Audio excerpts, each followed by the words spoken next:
Okay, we are here for the Q&A panel of one of my favorite movies. I know that I say a lot of them are my favorite movies, but this one is my favorite movie. For many, many reasons we'll get into. But I'm going to have the director and the creator introduce himself and tell us who we are. Hey, my name is Walter Hausner. I'm the director, writer, producer, cinematographer, editor of Diego Velazquez, A Body of Work. Thank you very much. Now, one of the things that you had mentioned to us earlier is that you have a former career in the military. Is that not correct? That's correct. Okay, so my neighbor is actually former military. So please explain this to me. He is very scheduled and set in his ways, does the exact same thing all the time, and he's incredibly intense often. So is this just the norm? Because I'm like, is this just kind of the military thing? Because I'm just like, he is just very scheduled and set in his ways. And I'm like, I wonder if Oh, everyone's like that. oh my gosh, yes. Especially in the Air Force, I was an aircraft maintenance officer. So Okay. the flying schedule drove everything. And if you have a scheduled takeoff time, if you didn't take off within, I mean, at the very worst, within 5 minutes of your scheduled takeoff time, you're standing in front of the big guy explaining what happened. So time is so drilled into you, especially in the flying world, that yes, I don't know what his background was, but yes, that is a true thing. And I'm sure it is with any aspect of the military. I mean, with operations, they are time oriented. So yeah, and it just becomes part of your DNA after a while, believe me. No kidding. So Yeah. I want to ask you, post-military, I've met a bunch of different people, and one of the things that I've noticed is that some people have a harder time figuring out where their life path goes beyond that. So did you have that problem? And if so, how did you remedy it? I never did. Really. No, I knew probably from about I was in for 20 years. I was a career guy, but at probably about the 10-year point, I knew that at about 20 years I wanted to get out because I may absolutely love being in the Air Force, but I knew I didn't want to be just my life to be totally defined by that. Sure. And I always love film. I'm an avid collector of film memorabilia, and I started watching movies probably when I was 3 years old on 8 millimeter. I don't know if you remember the little 8 millimeter projector Yes. condensed film. So I grew up on that stuff. Was always interested in film. The college I went to only offered a couple of film classes. Of course, I took those, and my film professor became a very good friend, and I would run the projector for the class, no matter whether I was taking the class or not. And it's just been a part of my life forever. And so I got, when I retired from the military and eventually from the sheriff's office here in my county, I said, I just can't put this off any longer. I put it off all my life. So, like I mentioned earlier, at the age of 60, we made our first film, and this is our Yeah. fifth now. So try to do one about every year and a half. Yes. Look at that. So, your love of film. So, all of us, I think, have those that we idolize or look up to or respect in the industry. Was there one filmmaker out there where you thought to yourself, yeah, this is really somebody I'd like to embody, or maybe someone you learned something from as far as to style of filmmaking? Yeah. I mean, obviously, it'd be presumptuous to say I have his style, but I had the fortune when I was 10 years old to see 2001: A Space Odyssey on its initial release. My family took me to see it. And, I was 9 or 10 years old, and I had absolutely no idea what was going on most of the time, but I knew whatever it was great, whatever it Sure. was. And it took years later to figure out what was going on, but yeah, that had a profound effect on me. And yeah, I'd seen films before that, but that moment there, wow, had never been taken that place before, Sure. and I loved it. Oh, My that's mother awesome. didn't. She didn't go to a movie for another. She didn't go to a film for a year after that. but Oh, yeah, gosh. it had a profound effect on me. I bet. Yeah, Now, when we look at filmmaking, and as you admitted, you're a little bit over 40 years old, so you've started a little bit later in life. And yes, technology, the way it is right now with filmmaking, is a little different. So, how did you sure. get yourself acclimated to that climate? How did you learn what you needed to do? Well, I was an avid still photographer for years. I shot on film. My dad was an avid photographer, so I was around cameras Yeah, since I was very small. So, and then I transitioned to digital. I mean, I love film still, but it's expensive and there's a lot of processing. You don't get immediate feedback, and there's all those things. So, I was familiar with cameras, and, I was familiar with, I mean, I read a lot. So there's certain things, okay, shooting film with, shutter speeds and different things and shutter Sure. angles, they're slightly different, but it still is applicable. And you still deal with apertures, you still with lenses. So ISO, that kind of thing. So that was an easy transition. Probably the most intimidating part is after I got, especially the first film, got through filming it, the prospect of editing and doing post production. And I sort of freaked out there, and I was looking around. Well, maybe I'll just get somebody else to do that. But I said, well, if I get an idea at 3 o'clock in the morning or something, which Yeah. does happen with me, I can't reach out to somebody. If I do, they're going to be on the clock.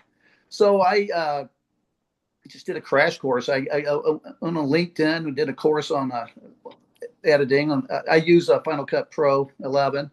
Okay. So I just learned about that, and yeah, and at that time she was my fiance, but now my wife did sound, and we bought a Mix Pre 3 audio recorder, and we got together, and she learned how to do sound. She does it beautifully, so she's the sound person, and we have our friends that help out, and then I do most of the rest of the stuff. So Oh, sure. I got to ask this question because I've often found people that work together, meaning like especially a husband and wife combination or a boyfriend girlfriend sort of thing. And we all want to believe, of course, that it's wonderful every waking second you're on a set and there's never a disagreement and it's all perfect, right? we're not, we've never had any arguments over anything, but yeah, sometimes since I'm trying to direct and also behind the camera and moving props around and and moving lights around and all this stuff, I may miss things continuity wise, and she's very good about catching things like that. I mean, she is very detail oriented. So it's great having her there because I really don't have a. Usually, we have such a small crew, we don't have a continuity person per se. So Yeah. she helps provide that, and so there hasn't really been anything like that. Nice. Very nice Yeah. to hear. I had read that you had said that making movies was on your bucket list. So is there anything else on the list that you haven't tackled yet that you want to? Oh, um, I would still like to learn how to fly. You would think being in the Air Force, I would have done that. That would be interesting. I never could qualify to be air crew because I had like 2,400 vision. So, but that would still be interesting. Yeah, I would still like maybe consider that. Some days I Okay. say I'd like to parachute, but I regain my sanity after thinking about it for a few minutes. But yeah, maybe those two Okay. things. And you were primarily resided in Oregon, correct? You're an That's Oregon right. resident. Okay, so we want to talk about Oregon because I'm really not very acquainted to the film community there. So, Okay. what is it like doing filming there? And then, second of all, even harder, is it difficult for the community to embrace independent film where you're located? You know, Portland is quite a film hub. I mean, they have Yeah. some pretty well established film festivals there. There's some digital animation studios there. Yeah, they do pretty well. Down here, we there's a local film festival, the Ashland Independent Film Festival. It's pretty well Yeah. established. It's been around about 24, 25 years. Hmm. Uh, I know my experience is it's pretty difficult, especially finding locations. My film previous to this was a film noir, and generally film noirs take place in some urban environment. And Yeah. we live in Medford. It's only a population of 60,000, so my options were limited. But I was finding some industrial areas to film. It was in black and white and whatnot, and nobody was interested really, except for one person, and she allowed us to film in there. She runs a wine bottling and storage warehouse. So we filmed in the basement where there's hundreds of barrels of wine, and and upstairs is an old warehouse built in 1923. So the film takes place in 1957. So it worked very well for us. But yeah, I was probably turned down 7 times trying, and I tried to pitch it. I gave them all the literature saying Yeah. my insurance is covered. No, nobody was interested. It's hard. I found it hard. The acting pool not so hard. We have the Oregon Shakespeare Festival about 13 miles from here, so there's a pool of actors. There's local companies, but Uh-huh. just finding people interested location wise, I find that difficult. Ah, that's discouraging to hear. Of course, yeah, Yeah. that's kind of the same in the Midwest too. I think the bigger cities have a much better way of doing things and getting locations. Of course, it's more costly because you're renting things all the time. But thank you for some of that insight. I'm curious because I know that you used to watch silent films. And so I'm probably one of like four people I know in my lifetime that actually appreciate silent films or Yes. actually support them. And so if I were to ask you, would you ever do a silent film or have you? Oh, I no, I had well as a kid, I did some little stop motion animation films with a Sure. Super 8 camera, but oh, I'd Uh-huh. love to do that. I mean, I consider that pure cinema. I mean, Ah, yeah. oh yeah, I would love that. I mean, and some of Sure. my favorite films are silent films. After F.W. Murnau, Nosferatu, love that. Yeah. Uh, Pat's, I love Pandora's Box, Louise Brooks. I mean, there's some amazingly great silent films that still hold up. I mean, Fritz Lang, a good bit of his catalog was silent, before he came to the States in what, 32 or 33. Yeah, Mhm. yeah, I love silent film. Lon Yeah. Chaney films. So, And it's like, where did they go? I'm a huge Chaplin fan myself. And I was like, if you look at today's cinema, not to say that Hollywood is dead necessarily, but I'm like, there's a reason people appreciate silent films or some of the older films, and they were done yeah, so eloquently. yes. Yeah, I don't know. Yeah, if you look at a Chaplin film, I mean, what's really interesting about it, the all the all the motion takes place within the frame. The camera is relatively stationary. I mean, basically the camera's almost bolted to the floor, but Yeah, everything is going around the camera. That was a genius of Chaplin. I You didn't have to know. have a mobile camera. I mean, he was that. He was the mobility within the frame. So I have a great appreciation for that. I Yeah. mean, you have come to especially the German filmmakers. They were into things. Cinematographers like Carl Freund with a very mobile camera that really predated Steadicam by what, Yeah. so many years, 50 years. There's just amazing technical feats that people normally think about that I think really hold up to this day. I would agree 150%. And then you go off and you do this lovely little ditty, a type of film that I haven't seen in quite a while. I'd like to break down a couple different elements of the film. I first want to clarify, at last look that I looked at, you were at one win. Has that changed at all? I got a that was in Barcelona. I got a win for screenplay at it was an art oriented film festival in Buenos Aires, Argentina. Yeah. Yes. Okay.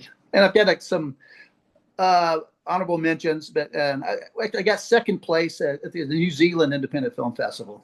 Gotcha. Okay, got it. So we're current on that one. So I first off want to start to talk about Diego because you specifically chose this particular artist to speak about. And so could you please tell us the origin story of what made you want to center a film around this person?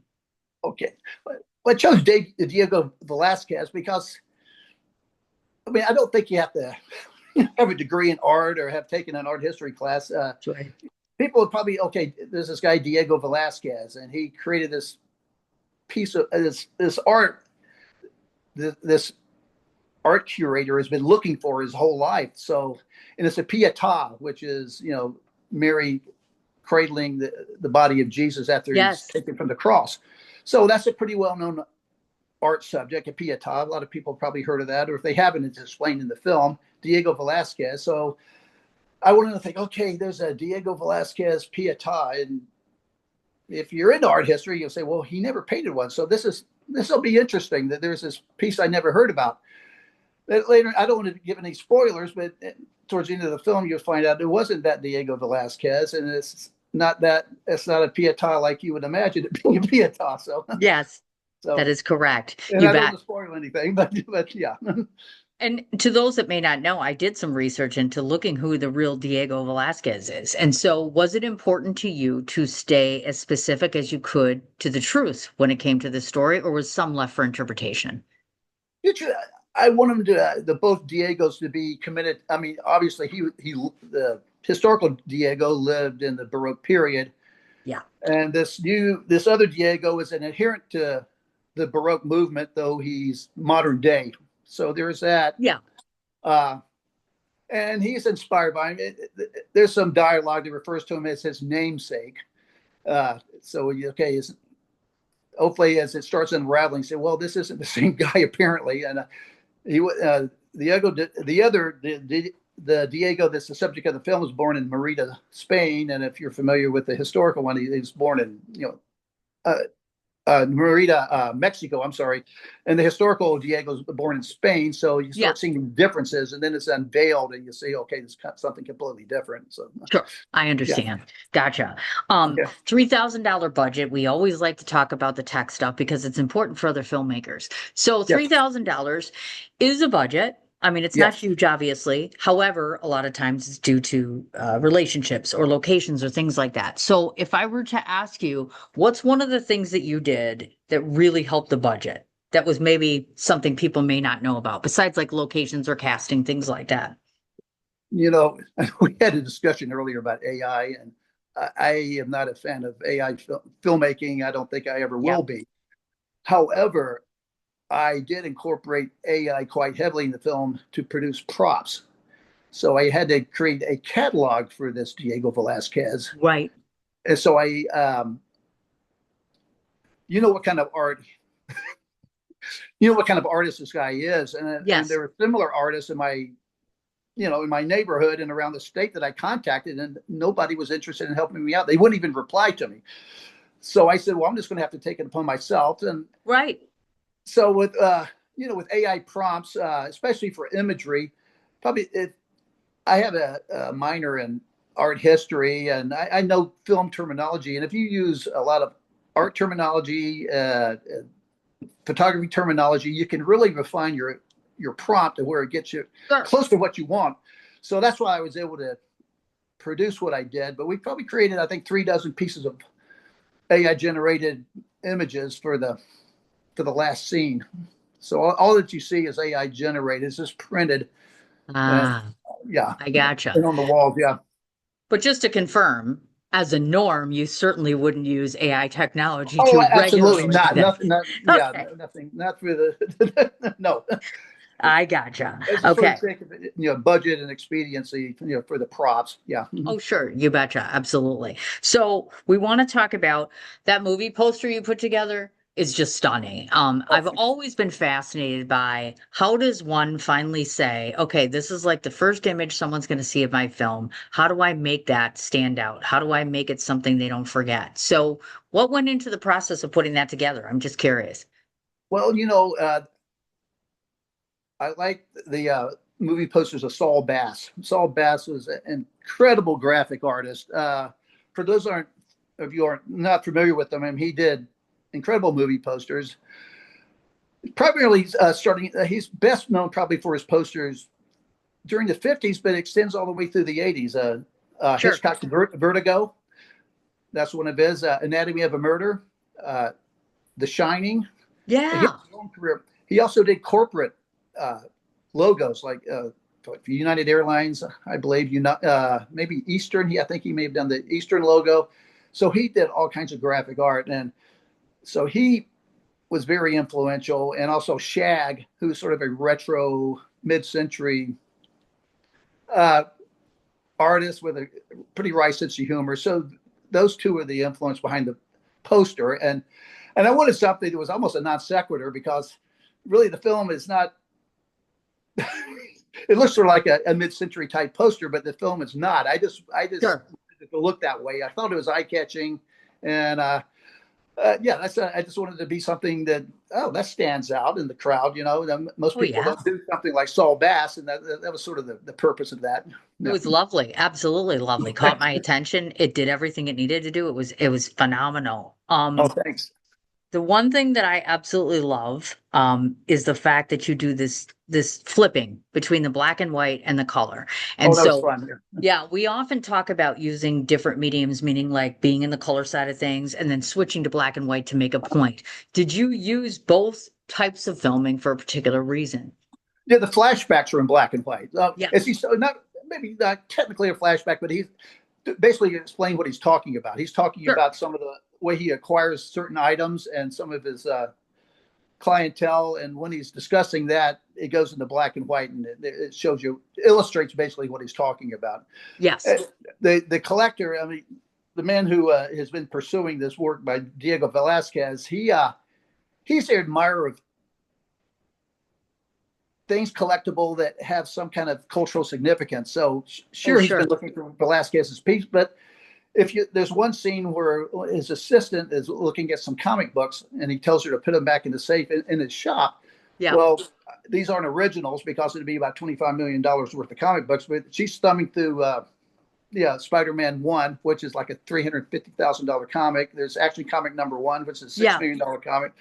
So she's just strolling, she took him out of the safe, obviously, and is just looking at him. And he tells her to put them, why don't you put them back in the safe? And she sort of rolls her eyes. And then it goes into him recovering a film canister. The film canister, actually a silent film.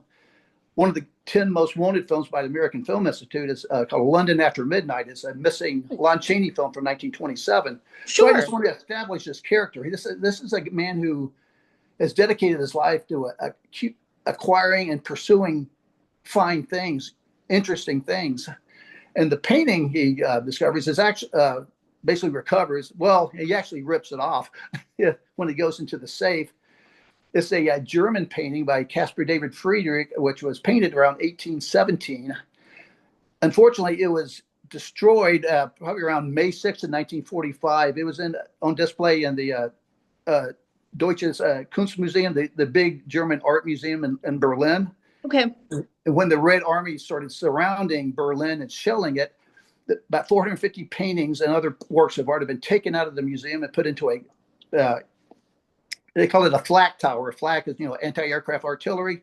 Yeah. These things around Berlin were highly fortified. And so they said, well, this would be the safest place. So they put all these works of art in there. And the Red Army started shelling this flak tower and it burned up. So this piece was one of the great pieces of German Romantic art, perished in this fire. But for the purposes of the movie, and because some years later, some of that artwork was found in Moscow from that flak tower. So, well, what if this painting actually survived? That's why it's damaged. If you look, it's been burned up at the top, and you can tell it has some issues with Yeah. it. So so I wanted to create, this persona, this guy. He can find these incredible things nobody else can find, like Yeah. London After Midnight. He can find the Caspar David Friedrich painting, which really is the story, but for the purposes of the movie, he somehow found it in a Russian oligarch's illegal, chemical warfare plant. Yes. So I can't forget to ask about that because I not only would like you to tell us your lead actor, I just adore him. And not only that, I love the fact they bring such energy and humor to this piece. I think they're just so well cast. You have to tell me about these folks. Oh yes, Stephen Oliver. It's funny, when we were shooting my first film, I wanted to shoot it. It had to be a rural area, so it's shot at in a farmhouse, Sure. and it was I went out and stayed at the farm, his Airbnb thing, and he was the maintenance guy out there. He's the groundskeeper for the farmhouse. I started talking with him, come to find out. The owner introduced, well, here's Steve, and I mentioned, I might like to shoot that. I was going I had never shot anything. And I said, what if I say, hey, I want to rent your house and shoot a movie? I was apprehensive. And she started wanting to charge me. I think I was doing something totally inappropriate out there or whatever. So I started talking with him. He'd been on General Hospital. He had a role on there and he'd done acting. Okay. And we started talking over the months. I was out there about 6 months before we started shooting, and Sure. ended up just casting him for the lead role in my first film. And so I knew him after that. He's been in all but one of my films. And so I just knew Steve, and I knew, I know him well enough to know that, okay, when I'm writing something, this is something I think I can see him doing. Yeah. And I sort of wrote it for him also to a degree. And Aw, so that's look how at I knew that. him. Met him during the first film. Oh, I betcha. Now, if somebody were to ask me a short synopsis of this film, what I would say is that if you remember those old school kind of capers, it's kind of Uh-huh. a caper, if you will. So Yes. it's not only for lovers of art, but those who have an appreciation for art, discovering something that they thought they lost and coming to find out that it's different than what it appears to be. That's what I Oh would yeah. say about your film. But I'm Yes. not the creator. So, 2 sentences. Tell everyone what your film is about. Oh, it's okay. I think what it's about what really is art, and what should be curated, because Mm. you would know, because with the type of art it is, there's a curation issue with that kind of art, as you can think. I mean, Oh yeah. uh, you know, art is obviously sculpture, especially if it's in on marble or stone or whatever. It can last thousands of years. Sure. This other Diego Velazquez, he basically his canvas is a much more perishable canvas. So I Yeah. hope my film addresses the issue, and I think it will be an issue. Okay, there's this perishable canvas. How do we curate that kind of art? Because within that medium that I'm talking about and you know about, I mean, there will be great artists. There probably already are, but what if there's somebody, I mean, is it this internationally recognized as an artist whose work needs to be curated and needs to be Sure. preserved? How do we address that? And I Hmm. wanted to be the first one to do that. I don't know of any other film that addresses this, and I wanted to be the first to do that. Yeah, I think you might be right. I mean, not that I'm 100% educated in that space, but you may not be wrong necessarily. Now looking forward, do you have numerous extra screenings that are going on, or what's going to happen to the film now? um, right now, no, I don't have any others. Not right now. What? Yeah, I have there's a I know it's been submitted to a few other festivals. Haven't Okay, received notification yet, but I don't have got it. anything else up right now. Yeah. Okay, I've gotcha. And then as far as for the future, is there anything else that you're going to start to work on or are currently working on film wise? Yes, I mean it's been rolling around in my head for months. I've started writing it. I love film noir. Like I said, the film previous to this Yes. was the noir, and so this will be a sort of a science fiction film noir mashup. This takes place in 1952, and Okay. so it's it deals with some science. I don't know any spoilers out, but it'd be science fiction, but not in the Okay. way you normally think about it. Ah, okay. You Now, may not if find out it's science fiction until the end of it. oh no, I get what you're saying. And of course Okay. you have to kind of walk around it because you don't want everybody knowing, of course. Yes. If somebody watches this today and they happen to be around your age group, which is a little bit older, and they are hesitant about starting a new career or going into this field, what would you say to them? I just do it. I mean, seriously. I mean, I've been to a lot of film festivals with people in my age group, and I just encourage. I mean, I think everybody has at least one interesting story, Oh yeah. or at least one. And I mean, and with the technology now, and I mean, it's not that hard to figure out a camera, the editing software, or you could have a grandkid or a kid that could figure it out. Yep. It's become so democratized filmmaking.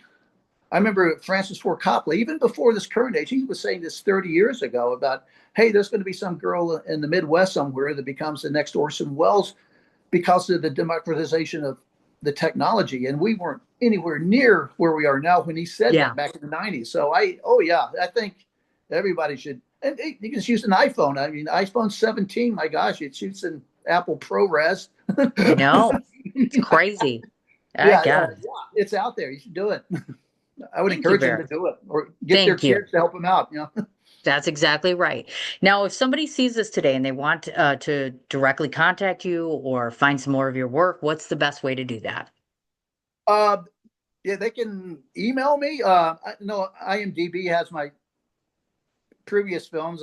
Expendable was my film noir. It did quite well in the film festival circuit. Okay. It's on there. My other films, some spoken word films. I could give them my email address. um, Okay. it's ardeth32 at msn.com. My other works there. So I'd be happy to talk with anybody. And his name is Walter Hausner, That's just so you correct. know. And the name of the film is called Diego Velazquez, Body of Art. I am so thrilled to have had you here. And this is what I'd like to say, Walter. Your film gave me a chance to smile. It gave me a chance to giggle. And it also gave me a finer appreciation of art and artists and what it looks like to make a really good film and get embodied and kind of lost in it. So thank you for the work that you do. I really appreciate it. Well, thank you for the work you do. I mean, I know you've had so much going on in your life, and for you to stay the course and be here to help all of us out and give us all a platform. I mean, you're amazing, and I think I'm speaking for a few hundred people involved with this festival, saying uh, we really appreciate you and everything you do. Thank you, Cindy. Thank you very much.